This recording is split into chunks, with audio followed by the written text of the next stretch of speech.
தூய ஆவியானவர் நமக்குள்ளே குடியிருக்கின்றார். தூய ஆவியானவர் குடியிருக்கின்ற இடத்திலே தந்தையும் சுதனும் குடியிருக்கிறார்கள் என்பதை நீங்கள் மறந்து விடாதீர்கள்.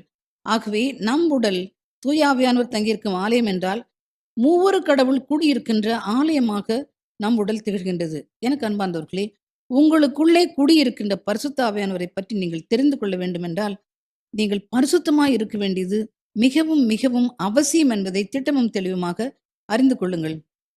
அன்பார்ந்தவர்களே, இன்றைய காலகட்டத்திலே ஒட்டுமொத்தமாக நம் மக்களை நாம் பார்க்கும் பொழுது, உலகத்தின் மாய கவர்ச்சிகளால் இழுக்கப்பட்டு, பாவத்திற்கு மேல் பாவம் செய்து, இருளிலே மூழ்கி கிடக்கிறார்கள்.